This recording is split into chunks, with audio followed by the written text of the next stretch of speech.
A manticore, a freaking manticore of all things. Come on, Geralt, come on! Ciri pleaded, tugging at his limp arm. The village is just a little further. We'll get there and get you all patched up. You'll be good as new. Come on! Geralt, dazed, blinked at her, the girl with the dirty pale blonde hair and scared green eyes that were staring up at him pleadingly. She reminded him of something, of someone, but the Witcher couldn't put his finger on who. Caring for a young girl required most of his attention.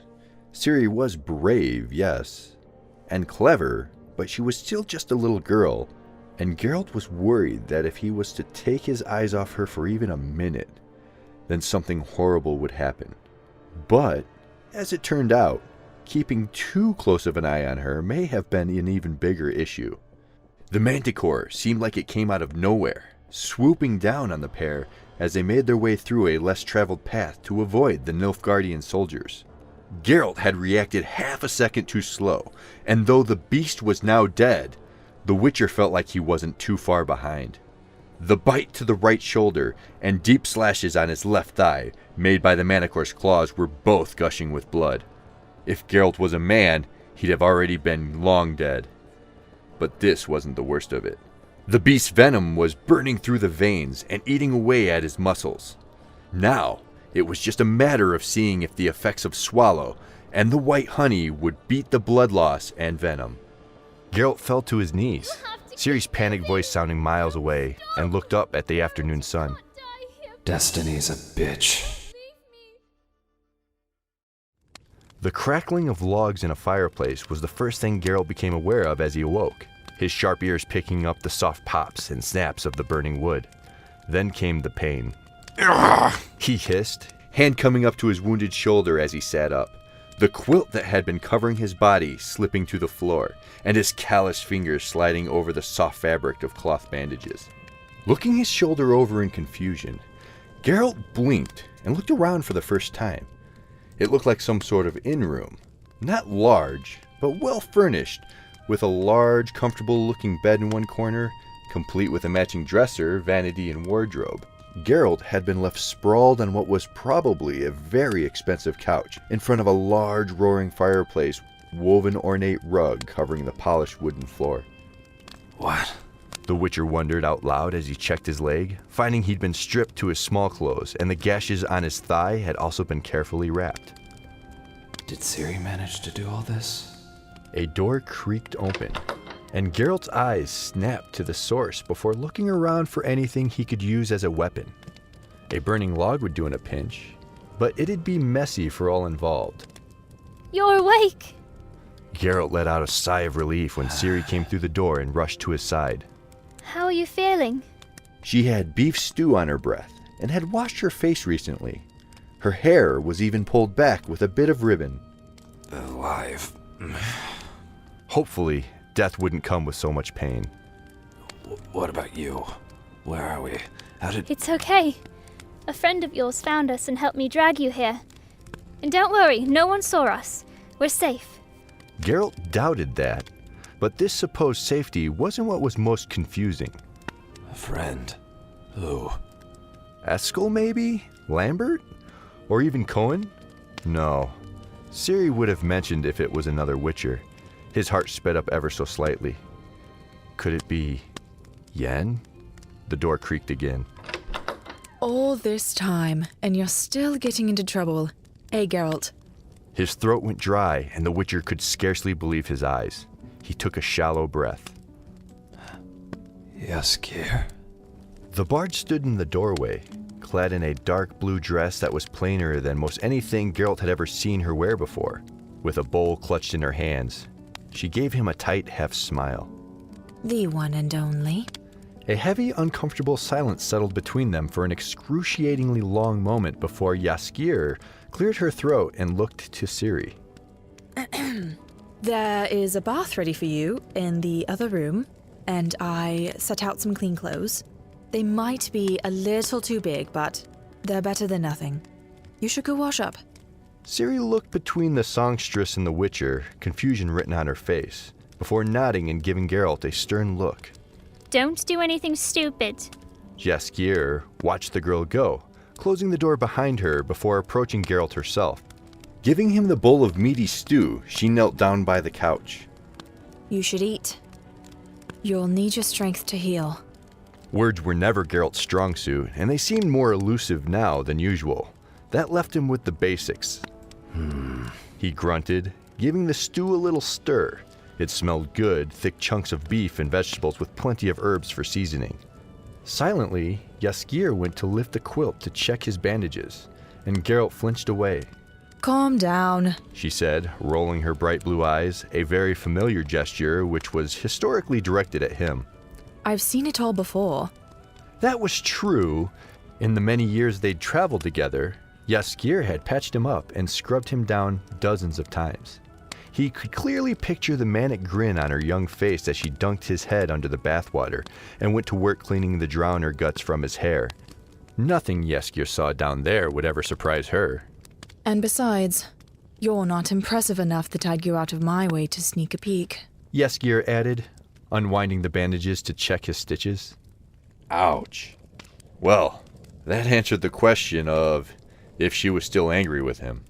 It looks like the bleeding has stopped, but you're going to have to stay off that leg for at least a day or the stitches may tear. She observed, rebandaging his thigh. Another day, another scar. He thought, looking down at the black thread woven into his pale skin. Geralt gave the songstress a little smirk. A touch thicker than cloth. The first time Jaskier had ever tended to one of his wounds was about 3 months after they'd begun traveling together.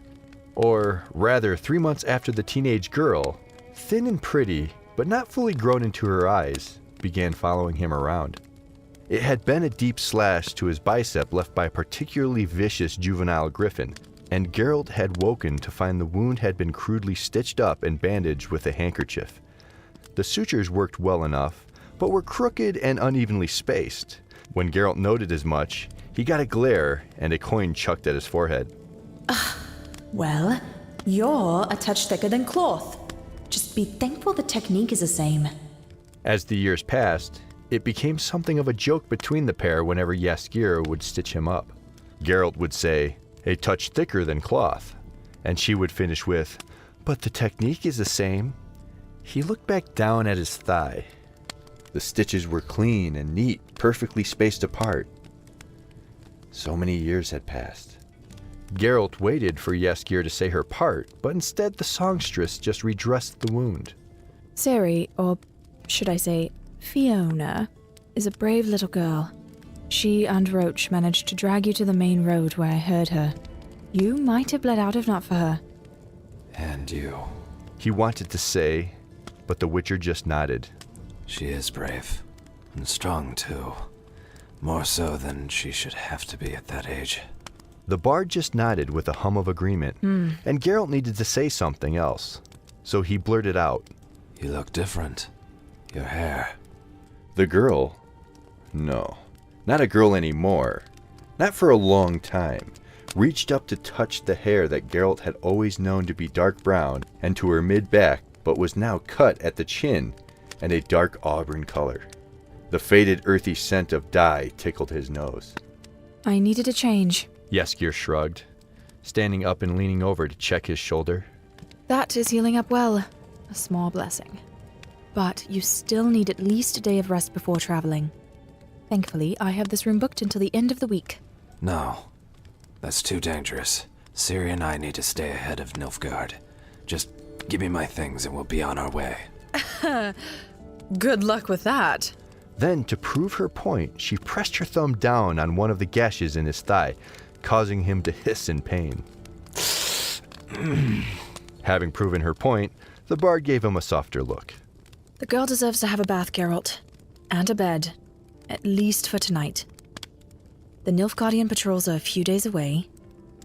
You just let yourself rest for a bit. The pleading look in her eyes, the tiredness on Ciri's face, and the pain coursing through his body, all he could say was, All right. That got an actual smile out of Jaskier. It lasted for all of a second before she pulled away again. Oh, she said, doing her damnedest to look anywhere but at him. Are you thirsty? Can I get you something to drink? Geralt rubbed his tongue against the dry roof of his mouth. Ale if you have it, or wine. He got milk instead. Still, better than nothing. Where were you when the armies came through? How did you avoid them? I got lucky, I suppose. Jaskier replied, gathering up some bloody rags and tossing them into the fire. I was performing at a keep up in the mountains. Some storms had blown through recently, and the roads were too muddy for anyone to safely traverse, including Nilfgaardian troops.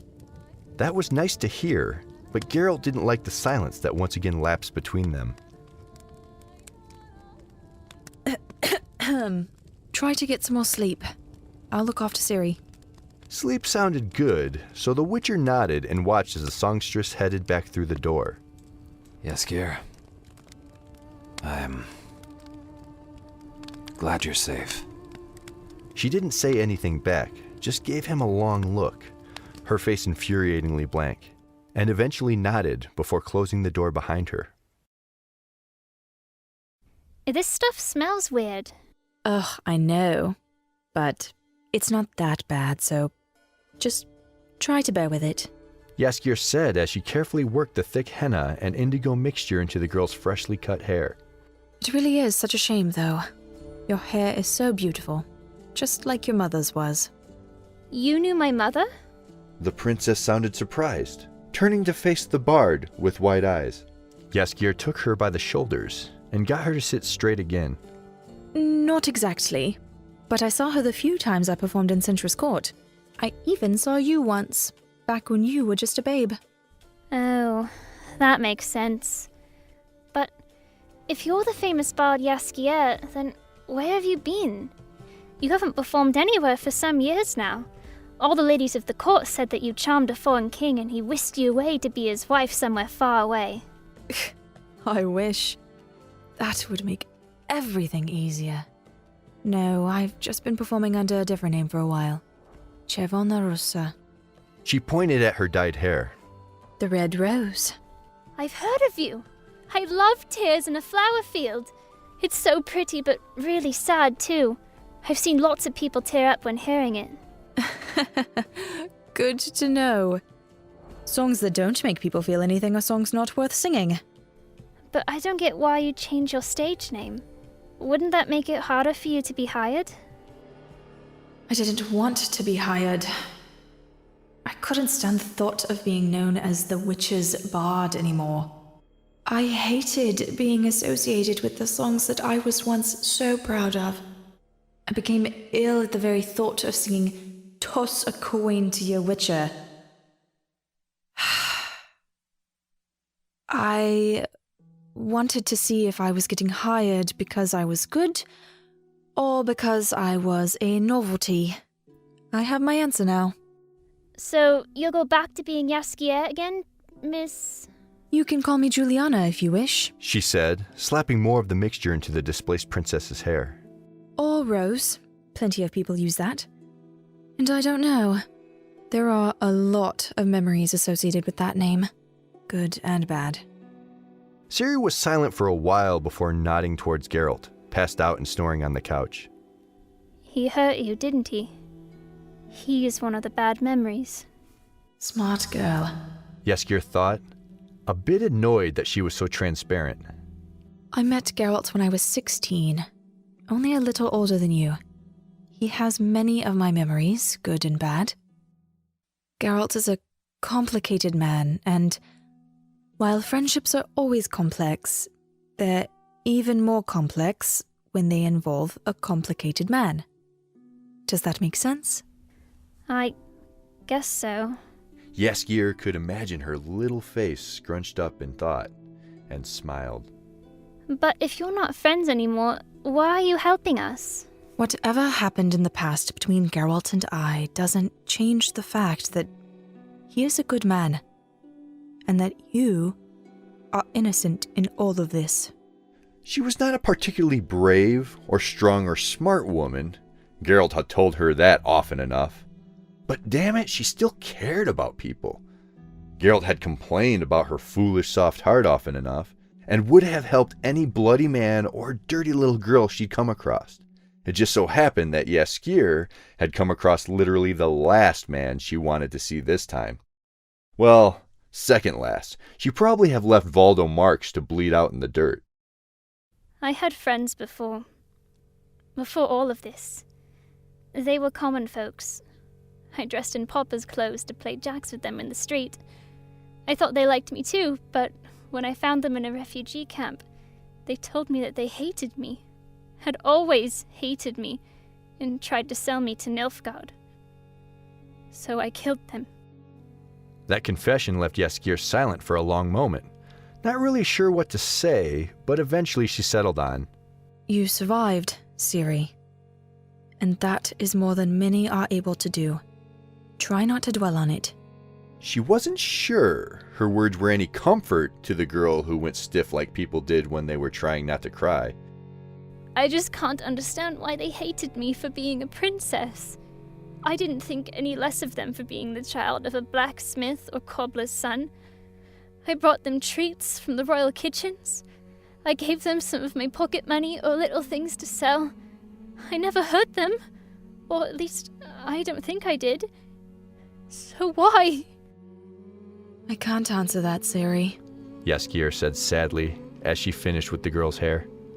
People are difficult to understand, and you can never really know what is in someone's heart. Maybe they did always hate you. Or maybe they were cold and hungry and scared and tired and sad and angry. Maybe you were just easy to blame for all that? I cannot say. Jaskier faked a cough, slid off her seat on the bed, and with great flourish, grabbed an old towel and wrapped it around Ciri's head, holding it in place with a clothespin. Now, that stuff needs to stay in for at least 3 hours. 3 hours? So you stay here while I go down and sing for our supper. I have some books in the wardrobe there. Feel free to read them if you're bored. Also, keep an eye on him. Give him some of that apple juice if he wakes up. They both looked over to Geralt, who was making a bunch of little snuffling sounds and growls in his sleep. Just like a real white wolf. Leave it to me, Ciri said with a determined jut of her tiny chin. When Geralt came to again, the first thing he became aware of was a strong earthy scent. It wasn't a bad smell per se, but it was uncomfortably heavy. Here, drink this. A tiny hand put a tankard under his nose, which, not smelling poison, he immediately grabbed and gulped down. Apple juice. He thought, rolling his injured shoulder. Good, it was already healing. The pain wasn't so bad anymore. Feeling better? He turned to answer Ciri, only for one word to tumble out of his mouth. Red. Ciri's pale blonde hair had been cut to her shoulder and was now an extremely vibrant shade of auburn. She instinctively reached up to touch it, grabbing a strand between 2 fingers. Do you like it? Miss Juliana dyed it for me. Said it would help me hide from Nilfgaard. Look, she even dyed my eyebrows.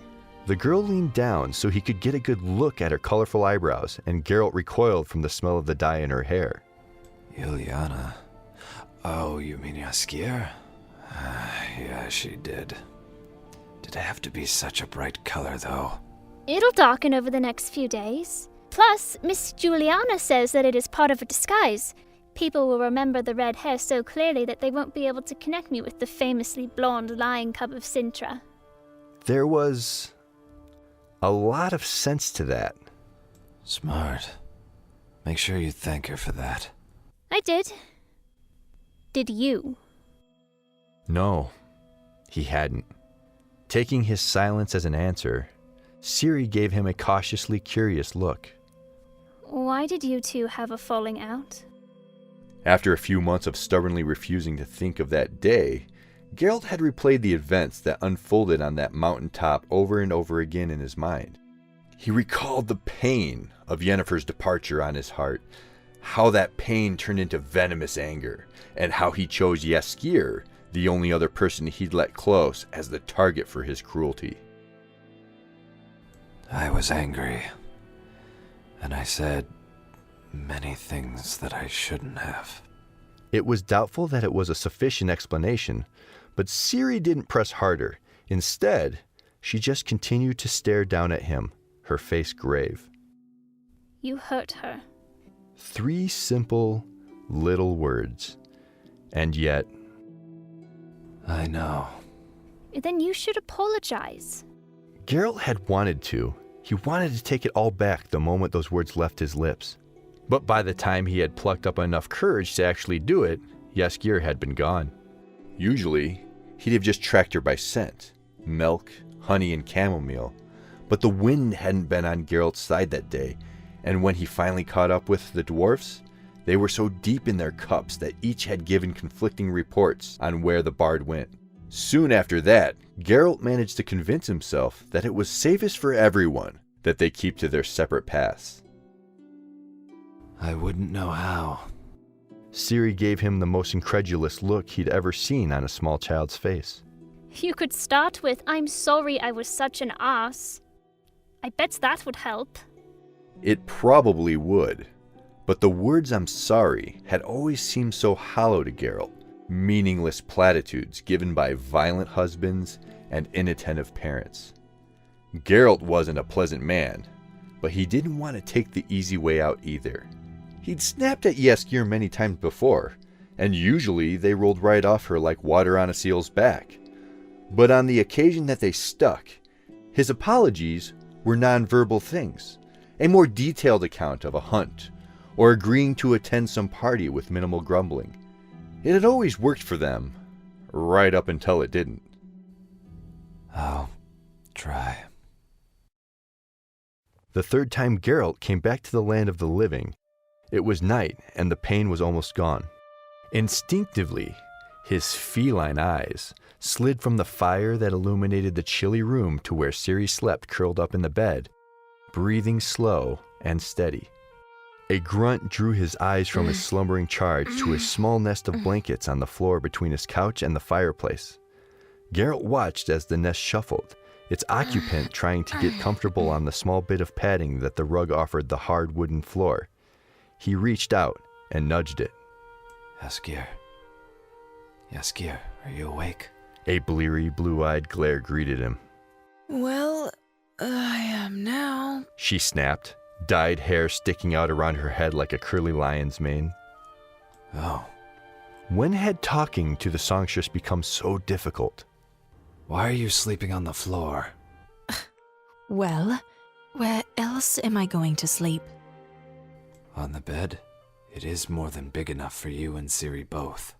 I'm not forcing that girl to share a bed with someone she barely knows. And it would look suspicious if I rented a second room. Well then, just sleep on the couch. Geralt replied, the answer coming so plainly in his mind. I'm not making you sleep on the floor, Geralt. You're still injured. No, just share with me. What? We've shared before. A bed, Geralt? We've shared a bed before, not a couch. What is the difference? He asked as he leaned down, hooking his hand around her stomach and pulling the bard towards the couch. She tried to squirm away. Let go! Stop wiggling. No, you're acting mad! Would you stop being so difficult? I'm trying to help you. I said, get off of... They both froze as Ciri murmured something in her sleep before coughing and turning over and snuggling deeper under the covers. Geralt used this opportunity to tug Jaskier up onto the couch, shifting onto his side, fighting the urge to wince at the pressure it put on his thigh, so he could set the bard against him, her back against his chest, with his arm around her waist to keep her from falling off the couch. Brute. But she settled against him all the same. A long time passed, the two of them just staring at the crackling fire before Jaskier's breathing slowed and evened out. Geralt rested his chin against the bard's shoulder. Thank you, Jaskier, for everything. That's so like you, Geralt. You only open up when you don't have to take responsibility for it. After that day on the mountain, I didn't want to see you again, Geralt. I didn't want to hear from you. I didn't want to hear about you. I didn't want to sing about you. I didn't even want to think about you. I changed my appearance, I changed my name, and I walked away from my reputation just so I could get away from you. But here you are, all the same. Geralt tucked his nose into Jaskier's hair. Milk, honey, and chamomile. That hadn't changed, at least. I expected to hear songs about how awful I was. The cruel, dirty wolf, I thought you'd say. Unworthy of trust or respect. Angry as I was, you didn't deserve that. You or the other witches out there. He smiled. So she hadn't completely written him off. Are you still angry? No. I tried to be. Gods, I tried to be, but I couldn't stay angry. But that doesn't change that you hurt me, Geralt. You hurt me because you were angry and wanted to hurt someone, and I was the closest available target. Geralt flinched like he'd been slapped. I know. I knew while I was saying it, and I said it anyway because I wanted to hurt you. But I regretted it right away. I just wasn't brave enough to face you afterwards. I'm not sure if that makes me feel better or worse. Here, take this. Geralt looked down at the coin purse Jaskier was holding out. It was heavy and full, probably a few weeks' worth of earnings. I can't accept this, Jaskier. He shook his head, pushing it away. The bard shoved it back. It's not for you, it's for her. She replied, nodding towards Ciri as the girl fed apples to Roach. She is a little girl, Geralt. A little human girl. Winter is starting to settle in. She'll need warmer clothes, better boots, a thicker bedroll, and more food. So take it. Reluctantly, he took the purse, feeling its weight in his hand. 3 days had passed, the Witcher's wounds had healed, and Nilfgaardian patrols were nearing. It was time for him and Ciri to head out. Where will you go now? He asked, watching as she saddled her dun gelding. Jaskier shrugged. Not sure. I was thinking of heading back to the university to teach, but that might change. Lord Schmear's always been fond of my company. Geralt didn't like the idea, didn't like the thought of her wandering alone and unprotected, or stuck under the whims of some fat, useless lord. He didn't have the right to ask, but... I'm taking Ciri to Kaer Morhen. When the snow comes, all the paths will be blocked. It will be the safest place for her. You should come with us. What? The war has made the roads more dangerous than ever. Bandit schools and deserters will be out in full force. Nilfgaard will be searching for Ciri and me. Our relationship is well known. They might go after you looking for information. You'd be safest with me, with us, in Kaer Morhen. Jaskier was a woman. Strong and clever with a dagger, yes, but a woman all the same. And all the dangers of the world were twicefold for her. Jaskier gave him a soft look before sighing and staring out into the bleak gray early morning sky. The roads have always been dangerous for me, Geralt. And I've survived just the same, She said, climbing up onto her horse as Geralt braced for a rejection. But I suppose it wouldn't hurt to travel in the same direction for a while. It took a few moments for Jaskier's words to register, but when they did, he had to duck his head to hide the smile on his face. All right, then. We should be going. End of story.